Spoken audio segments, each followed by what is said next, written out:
നമ്മുടെ യൂട്യൂബിൽ 100 subscribers and celebration വേണമെന്ന് പറഞ്ഞിട്ട് ഇവിടെ എല്ലാവരും എന്നെ ട്രോളും കിട്ടോ. അപ്പോൾ ഞാൻ വിചാരിച്ചു എന്നാൽ ആയിക്കോട്ടെ വിചാരിച്ച് പുറത്തിറങ്ങിയപ്പോൾ കാണാൻ നല്ല ഉഗ്ര മഴ. അങ്ങനെ ഇങ്ങനെ പോസ്റ്റ് അടിച്ച് മഴയത്ത് നിന്നപ്പോൾ വിചാരിച്ചു എന്നാൽ പിന്നെ കേതപ്പനെ പോയി കണ്ടിട്ട് അവനൊരു സർപ്രൈസ് കൊടുത്താലത്. അങ്ങനെ 2 ചോക്ലേറ്റ്സ് ഒക്കെ വാങ്ങിയിട്ട് കേതപ്പനെ കാണാനായിട്ട് പോയിട്ടോ. വേറെ ഒന്നല്ല, ഒരു വലിയൊരു പാക്കറ്റ് മഞ്ചും പിന്നെ ഡയറി മിൽക്കായിരുന്നു.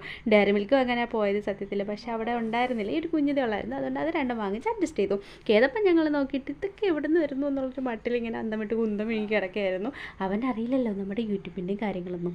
അങ്ങനെ കേതപ്പനോട് ഇച്ചിരി കളിപ്പിച്ച് ചിരിപ്പിച്ചെടുത്തിട്ടൊക്കെ പിന്നെ നമ്മുടെ മഞ്ച് പൊട്ടിക്കുന്ന ആകാംക്ഷയിൽ മഞ്ചിൻ്റെ പാക്കറ്റ് പൊട്ടിച്ചു. അപ്പോൾ അതിൽ 10 പീസായിരുന്നു ഉണ്ടായിരുന്നത്. ഇതിന് 65 രൂപയായിരുന്നു. ഇതെങ്ങനെ വന്നാലും നഷ്ടമാണ് ഗൈസ്. അതായത് ഇതിനൊരു മഞ്ചിന് 5 രൂപയൊന്നും വരില്ലെങ്കിൽ 5 രൂപ കൂട്ടിയാലും 50 രൂപയാകുള്ളൂ. നമുക്ക് 15 രൂപ നഷ്ടം ഗൈസ്. പിന്നെ ബന്നുണ്ടായിരുന്നു, മഞ്ചുണ്ടായിരുന്നു, ഡയറി മിൽക്ക് ഉണ്ടായിരുന്നു, പിന്നെ ചായ ഉണ്ടായിരുന്നു. അങ്ങനെ അതൊക്കെ ഇങ്ങനെ കുടിച്ചിരുന്നു. പിന്നെ ഞാനും അച്ചുള്ളിനും ആരും അറിയാണ്ട് പോയി പൊറോട്ടയും ചിക്കൻ ഫ്രൈ ഒക്കെ കഴിച്ചു ഗൈസ്. ആരോടും പറയട്ടെ. അപ്പോൾ ബൈ.